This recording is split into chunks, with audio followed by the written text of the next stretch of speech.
Movie की शुरुआत में हमको बताया जाता है किसी फीमेल डीमन के बारे में जो कि 1st सेंचुरी से नियर ईस्ट और यूरोप में काफी फेमस है, जिसका जिक्र एम्यूलेट, स्टोरीज और पेंटिंग्स में है, जिसका नाम अलग अलग लैंग्वेज और रिलीजियंस में अलग अलग है, लेकिन उसके नाम के साथ जुड़ने वाला उसका खौफनाक टैग सब जगह एक ही है, जो कि है द टेकर ऑफ चिल्ड्रन। खैर अब इसके बाद में हम देखते हैं योसेल नाम के एक आदमी को, जो कि बहुत परेशान था और कोई रिचुअल कर रहा था। साथ ही साथ वो कुछ भयानक भी कर चुका था जिसको वो ठीक करने की कोशिश में था, और उसने क्या किया ये मूवी में हमको आगे पता चलेगा। उसकी बीवी उसके पास आती है और उसको कहती है कि वो ये सब ना करे, उससे उसे बहुत तकलीफ हो रही है, लेकिन वो उसकी बात नहीं सुनता और राख का एक सर्कल बनाकर कुछ चैंटिंग करने लगता है। जिसके बाद ही एक छोटी लड़की उसके पास में आती है जिसका नाम सैरा होता है, लेकिन वो नॉर्मल नहीं थी क्योंकि उसके अंदर से ईविल वाइब्स आ रही थी, और वो योसेल से ये बोलती है कि वो ऐसा ना करे, जिस पर वो कहता है कि वो अब उसे और फीड नहीं कर सकता। और अब वो लड़की एक डिमोनिक वॉइस में ये बोलते हुए वहाँ से चली जाती है कि एक जिंदगी के बदले में एक और जिंदगी। योसेल अब इस राख के सर्कल में खड़ा हुआ था और वो अपनी बीवी आयदा को याद करता है, लेकिन याद क्यों कर रहा था? क्योंकि वो तो अभी सबके सामने खड़ी थी। तो इसका जवाब हमको आगे मिलेगा। अब वो कुछ चैंटिंग करता है जिसके बाद में ही उसके अंदर एक ब्लैक स्मोक या फिर सीधा ये कहें कि एक भयानक डीमन चली जाती है, और अब वो खुद को स्टैब कर लेता है जिससे उसकी बॉडी अकड़ने लगती है और वो वहीं पर खत्म हो जाता है। खैर अब इसके बाद में हमको एक कपल को दिखाया जाता है जिनका नाम आर्थर और क्लेयर होता है, जो कि शादीशुदा हैं, और क्लेयर यहाँ पर प्रेग्नेंट भी होती है, और इन दोनों की लव मैरिज हुई थी। आर्थर ने अपने डैड को काफी टाइम पहले ही छोड़ दिया था क्योंकि वो तब उसकी क्लेयर से शादी के खिलाफ थे, लेकिन अब इतने सालों के बाद में वो उनके पास वापस आया है अपनी फैमिली पूरी करने के लिए, और वो क्लेयर से भी बोलता है कि डैड अब उसको एक्सेप्ट कर लेंगे। आर्थर के डैड का नाम सॉल होता है, जो कि पेशे से एक फ्यूनरल होम चलाते हैं, और आज उनके फ्यूनरल होम में एक लड़की का फ्यूनरल चल रहा था, जो कि कोई और नहीं बल्कि मूवी की स्टार्टिंग में दिख रही सैरा है, जो कि कुछ टाइम से मिसिंग हो गई थी। खैर अब सॉल उन दोनों के पास में आता है, उनको हक करता है, और अपने बेटे बहू के वापस आने से वो बहुत ज्यादा खुश था, और वो उन्हें खुले दिल से एक्सेप्ट और वेलकम कर लेता है। अब अगले सीन में सभी लोग डिनर कर रहे होते हैं और आर्थर को एक कॉल आता है जिसे वो रिसीव करने बाहर जाता है। वहीं दूसरी तरफ सॉल क्लेयर से उसकी शादी में ना आने के लिए माफी मांगता है और अपने रिश्ते ठीक करता है। इधर हम आर्थर को कॉल पर किसी से बात करता हुआ देख पाते हैं, तो हमको पता चलता है कि असल में उस पर कोई लोन है जिसे एक्सटेंड करने के लिए उसे अपने फादर की गारंटी और उनकी प्रॉपर्टी गिरवी रखने की जरूरत है, और तभी उसका लोन आगे बढ़ पाएगा, और इसलिए ही वो यहाँ पर आया है अपनी प्रॉब्लम्स को ठीक करने, ना कि अपने फादर से रिश्ते ठीक करने के लिए। और बात करें कि वो इस दिक्कत में फंसा कैसे है, तो असल में वो एक रियल एस्टेट एजेंट होता है न्यूयॉर्क सिटी में, लेकिन आखिरी कुछ सालों से उसका काम सही नहीं चल रहा था, जिससे कि उसकी फाइनेंशियल कंडीशन काफी खराब हो गई थी। बेसिकली वो फाइनेंशियली डिस्टर्ब हो गया था। खैर अब वो वापस से डिनर पर आता है और सभी लोग हंसी खुशी बात कर रहे थे, तभी हैमिश नाम के एक आदमी का कॉल आता है सॉल के पास में, जो कि उसका असिस्टेंट और बहुत अच्छा दोस्त भी है। वो उसको बताता है कि एक नई बॉडी आई है, तो उसको उस पर काम करना है, और टीनेज में आर्थर भी सॉल की हेल्प किया करता था, तो वो उसे भी अपने साथ ले जाता है। और बॉडी क्लीनिंग या फिर फ्यूनरल के लिए रेडी करने वाले इस प्रोसेस को मित्ज़वा भी कहा जाता है, जिसका मतलब होता है गुड डीड। खैर वो लोग नीचे वाले फ्लोर पर ऑटोप्सी रूम या फिर बॉडी क्लीनिंग रूम में जाते हैं, और यहाँ पर जो बॉडी आई थी वो शॉकिंगली किसी और की नहीं बल्कि योसेल की होती है। जी हाँ, ये वही है जिसको हमने मूवी की शुरुआत में देखा था। सॉल और हैमिश आपस में बात करते हैं कि ये जो केस है वो काफी अजीब लग रहा है, और कुछ हफ्ते पहले उन्होंने योसेल की वाइफ आयदा का भी फ्यूनरल किया था, और हैमिश बोलता है कि योसेल अपनी वाइफ से बहुत प्यार किया करता था और उसकी स्पिरिट से कांटेक्ट करने की कोशिश करता रहता था, एक रास्ता ढूंढता रहता। और अब हम ऑडियंस को समझ में आता है कि जो आयदा दिखती थी वो रियल नहीं थी बल्कि वो उसकी स्पिरिट थी। तभी योसेल मरते वक्त आयदा के पास जाने की बात बोल रहा था, लेकिन सारी कहानी क्या है ये तो हमको आगे पता चल ही जाएगा। यानी कि शुरुआत में उसकी बीवी नहीं थी बल्कि वो उसकी स्पिरिट थी। अब हैमिश और सॉल आर्थर को बॉडी क्लीनिंग का काम देकर बाहर चले जाते हैं, और यहाँ पर हैमिश ये बोलता है कि इतने सालों के बाद में आर्थर अचानक से वापस कैसे आ गया, जिस पर सॉल बोलता है कि उसका अपने फादर के लिए प्यार उसे यहाँ तक ले आया, और वो तो अपने बेटे के आने से बहुत ज्यादा खुश है। लेकिन क्या हैमिश खुश नहीं है? जिस पर वो बोलता है कि वो खुश तो है लेकिन थोड़ा सा कंफ्यूज हो रखा है कि इतने सालों के बाद में यहाँ क्यों आया है वो। खैर अब इधर आर्थर बॉडी क्लीन करने लगता है और वो स्टैब नाइफ को निकालता है, और योसेल के गले में एक एम्यूलेट था जिसे वो उतारता है, और अब उसकी आंखें खुल जाती हैं जिससे आर्थर बहुत डर जाता है, और वो एम्यूलेट गिरकर टूट भी जाता है, और अब लाइट्स भी एक दो बार फ्लिकर करती हैं और सॉल वहां पर आ जाता है। यानी कि मूवी यहाँ से बहुत इंटरेस्टिंग होने वाली है, तो अपना दिल थाम के बैठिएगा। आर्थर अब उस एम्यूलेट को वहीं ड्रेन पाइप में गिरा देता है, नहीं तो सॉल उस पर काफी गुस्सा करता, और अब सॉल उसे जाकर सोने का बोलता है और खुद खुद उस बॉडी को क्लीन करने के काम में लग जाता है। आर्थर उससे लोन के बारे में बात करने की भी कोशिश करता है लेकिन नहीं कर पाता और वहाँ से चला जाता है। सॉल अब योसेल की बॉडी को देखता है और उस नाइफ को देखता है जिस पर कुछ उखड़ा हुआ था और सोचने लगता है कि योसेल ने किया क्या होगा और आखिर क्यों। इधर घर पर आर्थर को कुछ विस्पर सुनाई देती है जो कि बढ़ती जाती है और वो इससे काफी ज्यादा परेशान हो जाता है। लेकिन वो जो दस्तक होती है, वो आवाज होती है, वो विस्परिंग होती है, वो अचानक से ही बंद हो जाती है और वो उसको इग्नोर करके सो जाता है। अब कुछ देर के बाद में क्लेयर की नींद खुलती है और वो वॉशरूम जाती है, लेकिन रूम के डोर्स अपने आप ही ओपन होने लगते हैं और अब उसको कुछ अनयूजुअल लगता है और वो उसको इग्नोर करती है और रूम में आ जाती है, जिसे क्लोजेट के अंदर किसी के होने का एहसास होता है। और अब वहाँ से योसेल का भूत निकलकर उस पर हमला करता है और अब उसकी नींद खुल जाती है, क्योंकि ये एक नाइटमेयर था या फिर नहीं, क्योंकि सुबह हो गई थी और वो बेड से उठकर जाती है तो हम उसकी जगह पर हल्का सा खून देख पाते हैं। अब सुबह से ही सॉल उस नाइफ को लेकर बैठा हुआ था और वो उसको ध्यान से देखता है तो उस पर कुछ शब्द लिखे हुए थे जिनको वो समझ नहीं पाता। खैर अब वो रेफ साइम नाम के एक आदमी को कॉल करता है जिसे इसके बारे में काफी ज्यादा नॉलेज थी और वो उससे इसके बारे में पूछता है तो वो बताता है कि ये एक एंशिएंट वार्निंग इंस्क्रिप्शन है जो कि किसी डीमन या फिर स्पिरिट को बॉडी में सील करने के काम में आती है, लेकिन ये बहुत पुरानी चीज है और अब किसी को ऐसा करना शायद आता नहीं होगा। जिस पर सॉल पूछता है कि अगर किसी ने ऐसा किया हो तो क्या, जिस पर वो सीधा ये बोलते हैं कि अगर बॉडी पर कोई पेंडेंट या फिर एम्यूलेट होगा तो वो सील हुआ होगा, अदरवाइज इसका कोई भी मतलब नहीं है। और सॉल ये बोल देता है कि पेंडेंट या फिर एम्यूलेट तो वहाँ पर नहीं था, जिस पर वो कहता है कि फिर डरने की कोई बात नहीं है, लेकिन हमने वो एम्यूलेट देखा था जो कि गिरकर टूट भी चुका था। अब अगले सीन में एक बॉडी फाइनल रिचुअल्स के लिए यानी कि बैरियल के लिए जाती है जो कि सैरा की थी, जिसे देखकर उन लोगों को बहुत बुरा लगता है कि किसी ने उसके साथ ऐसा क्यों किया होगा और इस चीज के बारे में हमको थोड़ी देर में जरूर पता चलेगा। खैर अब सॉल योसेल की बॉडी को फाइनल करके उसके चेम्बर में रख देता है बैरी मार्क करके और वहाँ से चला जाता है, लेकिन हम उस रिपोर्ट पर लिखे हुए शब्दों को बहता हुआ देख पाते हैं। मीन्स वो खुद पे खुद खराब हो गए थे। अब हम देखते हैं क्लेयर को जो कि घर पर फूड पिक्चर्स को क्लिक कर रही होती है और उसे कैमरा में हैंगर्स पर लटके कोट्स के बीच में किसी के हाथ पैर दिखाई देते हैं, जिससे वो काफी डर जाती है, लेकिन बिना कैमरा के वो दिख नहीं रहे थे। और जब वो रिकॉर्डिंग ऑन करके देखने लगती है उस वक्त उसको कुछ नहीं दिखता, लेकिन एक आवाज आती है और वो उस आवाज को सुनने की कोशिश करती है तो उसे बहुत तेज चीखने की कोई आवाज आती है, जिससे वो बहुत डर जाती है और कैमरा गिरकर टूट जाता है। अब अगले सीन में हम हैमिश और आर्थर को देखते हैं जो कि कहीं पर गए हुए थे और आर्थर किसी से बात कर रहा था और उसके फोन पर तभी एक कॉल आता है जिसको हैमिश पिक कर लेता है और उसे लोन के बारे में सब पता चल जाता है और साथ ही साथ वो बैंक के पेपर्स भी आर्थर के कोट से निकाल कर रीड कर लेता है। अब घर आकर वो सॉल को इसके बारे में बताता है और उसे ये सब जानकर बहुत दुख होता है कि उसका बेटा प्यार के लिए नहीं बल्कि मतलब के लिए यहाँ पर आया था और वो उस पर और क्लेयर पर गुस्सा करता है। हालांकि क्लेयर को भी ये बात नहीं पता थी। अब गुस्से में आर्थर घर छोड़कर जाने की तैयारी करने लगता है और क्लेयर उसके पास आकर ये बोलती है कि उसने उसे पहले क्यों नहीं बताया और वो बच्चे की प्लानिंग में लगी थी, जॉब छोड़ चुकी थी,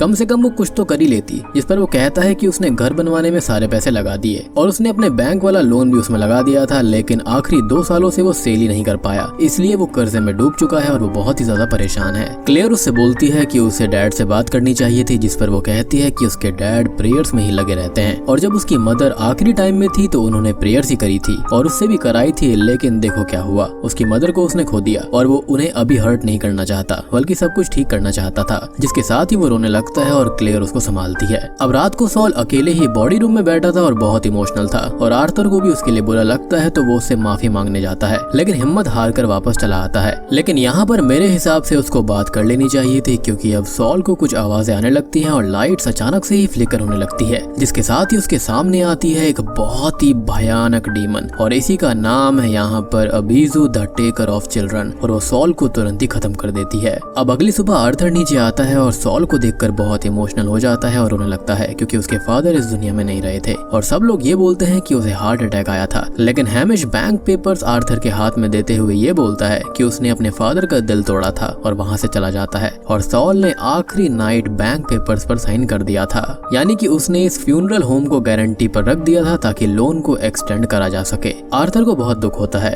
और अब वो सबको वहाँ से भेजकर अकेले ही अपनी फादर की बॉडी को प्रिपेयर करता है। और अगले सीन में फ्यूनरल मीटिंग के लिए लोग घर पर आए हुए थे और हैमिश उस पर गुस्सा था, जो कि अपनी नाराजगी जाहिर करके हमेशा के लिए काम छोड़कर वहाँ से चला जाता है। आर्थर को कुछ अच्छा महसूस नहीं हो रहा था और वो उस रूम में आकर रोने लगता है, लेकिन अब डोर और मिरर्स के पीछे से कुछ आवाजें आने लगती हैं, जिनसे वो परेशान हो जाता है और बाहर जाने लगता है। लेकिन तभी कोई फोर्स उसको एक ट्रांस जैसी स्टेट में कैद करके वहीं पर खड़ा कर देती है। इधर नीचे क्लेयर अकेले सभी गेस्ट का ख्याल रख रही थी और अब उसको कवर्ड मिरर के क्लॉथ के नीचे से किसी के पैर दिखाई देते हैं और कोई शैडो दिखाई देती है। तो वो मिरर अनकवर करके उसको चेक करती है तो वहाँ पर कोई नहीं था। लेकिन तभी रियल टाइम में वहाँ के लोग फ्रीज हो जाते हैं और अब सैरा का जो गोस्ट होता है वो उसके पास आकर उसको हॉन्ट करता है और हेल्प मी बोलकर वहाँ से चला जाता है, जिससे कि वो बहुत डर जाती है और अपने रूम में जाती है, जहाँ पर बेसुध हालत में आर्थर खड़ा हुआ था और वो उसको होश में लाती है, चीजें समझाने की कोशिश करती है और वो जाकर सो जाता है। अब रात को वो दोनों ही सो रहे थे और बेहोशी की हालत में आर्थर हॉल में आता है और वुडन फ्लोर पर कुछ सिंबॉलिक सर्कल या फिर रिचुअलिस्टिक प्लेस बनाता है। लेकिन जब वो होश में आता है तो उसे वहाँ पर बस एक कारपेट नजर आता है।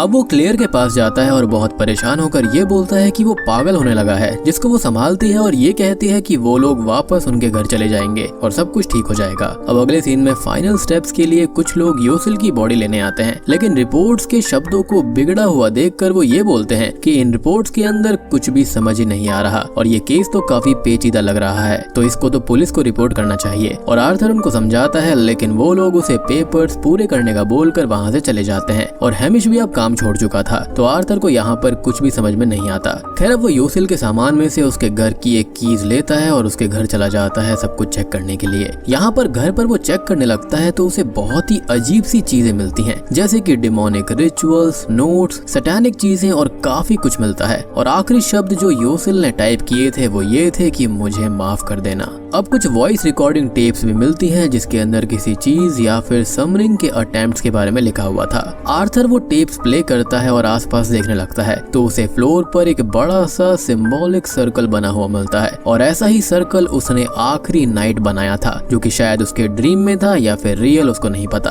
अब हम उस टेप को भी सुनते हैं जिसके अंदर योसिल बहुत डरा हुआ था और परेशान था और ये बोलता है कि उसने बहुत बड़ी गलती कर दी। उसे समझ में नहीं आता कि क्या ड्रीम है, क्या रियल है, क्या नाइटमेयर है, और उसने एक एंशिएंट प्रेडेटर को बुला लिया है जो एक बहुत बड़ी ट्रिकस्टर है, जिसने उससे झूठा वादा किया और अब वो टेप खराब हो जाती है। अब फ्लोर बोर्ड के नीचे से आर्थर को एक वीडियो टेप भी मिलती है और वो उसको देखता है, जिसके अंदर योसिल सैरा के साथ था और बोलता है कि उसने अपनी वाइफ को हेवन से वापस लाने के लिए बहुत कोशिश करी, बहुत रास्ते ढूंढे और अब रास्ता उसे फाइनली मिल चुका है और उसका एक एंजल से कांटेक्ट हुआ है जो कि हेवन से आयदा को वापस ला सकती है। और अब वो सैरा को सर्कल में खड़ा कर देता है, चैंटिंग करता है, जिसके साथ ही वो हवा में फ्लोट करने लगती है और अब वो सडनली नीचे गिरती है और मारी जाती है और उसके पास आती है डीमन अबीजू और उसने शुरू से ही योसिल को फंसाकर ट्रिक कर लिया था। यानी कि सैरा कोई और नहीं बल्कि योसिल की ही बेटी थी और जैसा कि हम जानते हैं कि अबीजू टेकर ऑफ चिल्ड्रन है, तो उसने उसकी बेटी को क्लेम कर लिया था, उसको फंसाया था। और ये जो ईविल होते हैं या फिर डेविल होता है वो यही करता है, वो आपको ट्रिक करता है और आपके वीकनेस का फायदा उठाता है और सेम चीज यहाँ पर अबीजू डीमन ने करी। अब आर्थर बहुत परेशान हो जाता है और वो स्टेप को ले लेता है। अब घर पर हम क्लेयर को देखते हैं जिसे कुछ हलचल महसूस होती है और अब डोर अचानक से ही बहुत तेज आवाज करने लगता है जिसको वो ओपन करती है तो वहाँ पर खड़ी हुई थी आयदा, जो कि अपने हस्बैंड को आखिरी टाइम देखना चाहती थी, लेकिन हम जानते हैं कि आयदा पहले ही खत्म हो चुकी है। लेकिन ये बात क्लेयर को नहीं पता थी और वो आर्थर को कॉल करती है, लेकिन उनकी आवाज कटने लगती है जिससे कि उन्हें एक दूसरे की बातें समझ में नहीं आती, जो कि ऑब्वियस ही बात है कि अबीजू डीमन यहाँ पर वो कर रही थी, यानी कि इंटरफेयर कर रही थी। अब यहाँ पर ये आयदा नहीं बल्कि उसके रूप में अबीजू डीमन थी, जो कि क्लेयर के साथ नीचे बॉडी रूम में जाती है, योसिल की बॉडी देखती है और अब क्लेयर के पेट में अचानक से दर्द होने लगता है और आयदा बोलती है कि उसके बच्चे पर कोई कर्स आ गया है और उसका ये कर्स सिर्फ वही हटा सकती है और उसे वहाँ पर पड़े हुए पेंडेंट यानी कि एम्यूलेट को जलाना होगा और क्लेयर ऐसा ही करती है। लेकिन ये तो अबीजू डीमन की चाल थी और जैसे ही उस पेंडेंट की सील और होली वाटर जलता है योसिल की बॉडी जलकर राख हो जाती है और अब अबीजू, जो कि अभी तक सिर्फ हॉन्ट कर सकती थी, हार्म नहीं कर सकती थी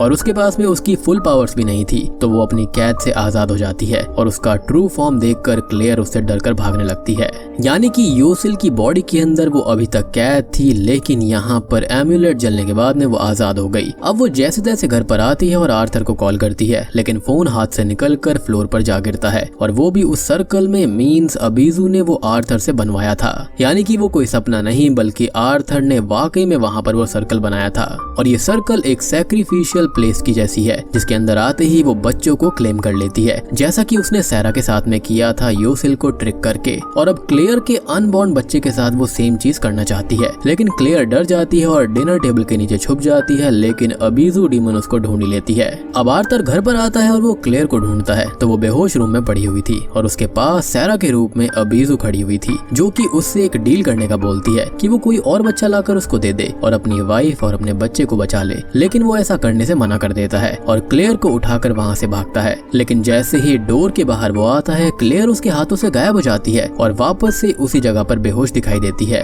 वो 2-3 बार कोशिश करता है, लेकिन हर बार वही सब कुछ हो रहा था, यानी कि ये सारी चीजें लूप में हो रही थी। और अब सैरा और क्लेयर दोनों ही गायब हो जाते हैं, यानी कि अबीजू डीमन और क्लेयर दोनों ही। और हम जानते हैं कि अबीजू यहाँ पर टेकर ऑफ चिल्ड्रन के साथ साथ एक बहुत बड़ी ट्रिकस्टर है, तो वो उसके साथ में यही कर रही थी। खैर वो हैमिश को कॉल करता है और वो आकर वो टेप देखता है, और रेव साइम को कॉल करके भी बुलाया जाता है। रेव वो सर्कल देखता है और बताता है कि ये एक सिजिल है, फीडिंग प्लेस है। और अब वो लोग योसेल की बॉडी के पास में जाते हैं, जो कि जलकर राख हो गई थी, और वो एम्यूलेट भी वो देखता है। अब वो उस पेंडेंट या फिर एम्यूलेट का बाकी हिस्सा ढूंढकर उसको पूरा करता है और फिर से एक सील बना देता है और अबीजू डीमन के बारे में बताने लगता है। वो बताता है कि एंशिएंट टाइम्स में अबीजू टेकर ऑफ चिल्ड्रन थी, जो कि मिसकैरेज और बच्चों की मॉर्टेलिटी के लिए जानी जाती है। और जब गॉड का उससे सामना हुआ तो उन्होंने अब्राहम को बुलाया, जिसने अपने बच्चे का सैक्रिफाइस दिया और हमेशा के लिए अबीजू को कैद कर दिया, जब तक कि योसेल ने दोबारा उसको आजाद नहीं किया। यानी कि ये सारी गलती योसेल की थी, उसने ही उसको बहुत लंबी गहरी नींद से और कैद से आजाद करवाया था, वो भी अपनी वाइफ आयदा से बात करने के लिए, जिसके चलते उसने अपनी बेटी सैरा का ही सैक्रिफाइस कर दिया। लेकिन वो भी इस बात को जानता नहीं था, तो उसने इस चीज को ठीक करने के लिए उसे अपनी बॉडी में ही कैद कर लिया था। वो बताता है कि वो एक बहुत ही पावरफुल डेमनस है, जो कि माइंड के साथ खेल सकती है, कुछ भी दिखा सकती है जो कि रियल ना हो, चीजों को बदल सकती है, शेप शिफ्ट कर सकती है और भी बहुत कुछ। उसे मारा नहीं जा सकता, सिर्फ कैद किया जा सकता है। यानी कि आप समझ सकते हो कि वो कितनी पावरफुल है। उसको सिर्फ बॉडी के अंदर बाइंड करके कैद कर सकते हैं, जैसा कि योसेल ने किया था, और वो भी उस खास खंजर के साथ। और अब आर्थर यहाँ पर समझ चुका था कि उसको क्या करना है, और वो अपनी बीवी और बच्चे को बचाने के लिए खुद का सैक्रिफाइस देने के लिए तैयार हो जाता है, जैसा कि योसेल ने एंड में किया था। अब वो लोग राख को इकट्ठा करते हैं ताकि एक सर्कल बनाया जा सके, जिसके अंदर अबीजू उनका कुछ भी बिगाड़ ना पाए। लेकिन अब वो वहाँ पर आती है और सबसे पहले रेव को ही खत्म कर देती है। तभी हैमिश और आर्थर वहाँ से भागते हैं और राख से एक दूसरे रूम के अंदर सर्कल बनाते हैं, और आर्थर उसके अंदर खड़ा हो जाता है, जिसे अपने फादर दिखाई देते हैं, जो कि असल में कुछ और नहीं बल्कि अबीजू डीमन थी। वो डिस्ट्रैक्ट होने लगता है, लेकिन तभी हैमिश उसको होश में लेकर आता है और ज्यूस प्रेयर्स बुक देते हुए ये बोलता है कि ये उसके फादर नहीं है बल्कि कोई डिल्यूजन है। और तभी अबीजू हैमिश पर अटैक करके उसे वहाँ से दूर खींच कर ले जाती है, क्योंकि यहाँ पर वो आर्थर की हेल्प कर रहा था उसको हराने में। अब आर्थर प्रेयर शुरू करता है, लेकिन तभी वो क्लेयर को देखता है, जो कि हवा में झूल रही थी, और वो सर्कल से बाहर आ जाता है उसके पास। वो बाहर तो आ गया था, लेकिन अपनी प्रेयर्स को वो जारी रखता है, और फाइनली उसके अंदर अबीजू डीमन आ जाती है, और वो उसको बाइंड करने के लिए खुद को स्टैप करने ही वाला होता है, लेकिन उसका जो खंजर होता है उससे दूर चला जाता है, और अब उसकी बॉडी भी अकड़ने लगती है, और वो जैसे तैसे करके खंजर की ओर बढ़ने लगता है। और तभी हम हैमिश को देखते हैं, जो कि अभी जिंदा था, और हैमिश वहाँ पर आकर उसकी मदद करता है और उसको खंजर दे देता है, जिसको वो स्टैप कर लेता है। और अब अबीजू को आर्थर की मौत के साथ कैद हो जाना चाहिए था, लेकिन ऐसा नहीं होता, क्योंकि पेंडेंट उससे उतरकर पहले ही गिर चुका था। जी हाँ, यहाँ पर इस राख के सर्कल के साथ साथ प्रेयर चाहिए होती है, वो एम्यूलेट चाहिए होता है, और साथ ही साथ वो सील यानी कि बाइंडिंग करने के लिए खंजर, लेकिन यहाँ पर वो एम्यूलेट उसके पास में नहीं था। तो अबीजू ने ये सारी चीजें पहले ही देख ली थी, क्योंकि योसेल ने ये सब पहले किया था। और डीमंस और डेविल के ऊपर एक ही चीज बार बार काम नहीं आती है, लेकिन अब यहाँ पर एक बहुत ही भयानक चीज रिवील होती है कि हैमिश तो पहले ही मारा जा चुका था और जो खंजर था वो खुद अबीजू ने उसको दिया था। जी हाँ, मतलब देख रहे हो अबीजू कितनी ज्यादा ट्रिक्स्टर है। यहाँ पर उसने आर्थर को खुद अपने हाथ से खत्म करने के लिए खंजर दिया और ऐसा दिखाया कि वो उसकी मदद कर रहा है हैमिश बनकर। खैर अब आर्थर अपनी लाचारी और बेबसी के साथ ही दम तोड़ देता है कि वो अपनी बीवी और बच्चे को बचा नहीं पाया और सीन यहीं से शिफ्ट हो जाता है। अब तभी हम एक बड़ी ही अजीब चीज देखते हैं कि कहानी कुछ सीन्स पहले आ जाती है जहाँ पर क्लेयर उस टाइम पर डिनर टेबल के नीचे छुपी हुई थी। मीन्स आर्थर अभी मरा नहीं था और जो कुछ हमने देखा वो भी नहीं हुआ था। और तभी आर्थर की आवाज मेन डोर से आती है और क्लेयर बाहर भागती है और रास्ते में स्टेप इन करती है, लेकिन वो उसी सिजिल में आ गई थी जिसके जरिए अबीजू बच्चों को क्लेम करती है। और अब फाइनली अबीजू डीमन उसके बच्चे को क्लेम कर लेती है और उसको खत्म कर देती है, या फिर नहीं ये हम नहीं जानते। यानी कि वो बच्चे को तो क्लेम करके ले गई, लेकिन क्लेयर का क्या हुआ ये हम नहीं जानते। वो जिंदा है या फिर नहीं हमको नहीं पता। और दोस्तों यहाँ पर एक और बड़ा ट्विस्ट रिवील होता है कि अबीजू ने यहाँ पर क्लेयर के दिमाग के साथ में खेला था ताकि वो सिजिल में आ जाए। यानी कि आर्थर और बाकी लोग पहले ही मर गए थे, लेकिन अबीजू डीमन ने क्लेयर को ऐसा दिखाया कि ये सब होने वाला था, जबकि ये सब रियल में हुआ था। और अबीजू डीमन ने उसको ऐसा दर्शाया कि अगर वो उसकी बात नहीं मानेगी तो उसके साथ में ऐसा हो सकता है, यानी कि उसके पति के साथ में और बाकी सबके साथ में, जबकि ये सब पहले ही हो चुका था। यानी कि अबीजू डीमन की ये एक और शक्ति है मैनिपुलेशन करने की। ऐसा करके वो उसको सर्कल तक लेकर आई और उसके अनबॉर्न चाइल्ड को उसने क्लेम कर लिया। इसी के साथ में ये मूवी यहीं पर खत्म हो जाती है। तो दोस्तों ये थी हाल ही में रिलीज हुई द ऑफरिंग या फिर अबीजू मूवी की कहानी। उम्मीद करता हूँ कि आपको ये फीमेल डीमन और ये मूवी पसंद आई होगी। सबसे बड़ी बात कि अबीजू डीमन बिल्कुल आजाद हो चुकी है और वो कैद से भी बाहर है, यानी कि अब वो किसी के सामने कभी भी जा सकती है और किसी के भी चाइल्ड को वहाँ पर क्लेम कर सकती है। अब योसिल ने यहाँ पर अपनी बीवी आयदा से बात करने के लिए एक एंजल से कॉन्टेक्ट कर लिया था, लेकिन वो कोई एंजल नहीं बल्कि डीमनस थी जो कि अबीजू डीमन है और वो बच्चों को क्लेम कर लेती है जैसा कि उसने सारा के साथ में किया। अब जब योसिल ने उसको अपने अंदर कैद कर लिया एम्यूलेट और उस खंजर की मदद से, लेकिन उसकी बॉडी इन लोगों के पास में आ गई और अनजाने में वो जो एम्यूलेट था वो उसके गले से टूटकर नीचे गिर गया, जिसके चलते ही उसकी आधी शक्तियां आजाद हो गई थी। वो मैनिपुलेट कर सकती थी और लोगों को ट्रिक कर सकती थी, लेकिन नुकसान नहीं पहुंचा सकती थी। लेकिन जैसे ही क्लेयर ने उस एम्यूलेट को जला दिया तो उसके बाद में वो पूरी तरह से आजाद हो गई और अब वो किसी के भी बच्चे को क्लेम कर सकती है। तो उम्मीद करता हूँ कि आपको ये मूवी और एक्सप्लेनेशन पसंद आई होगी। पसंद आई है तो वीडियो को लाइक कर देना, चैनल के ऊपर नए हैं तो सब्सक्राइब जरूर करके जाना।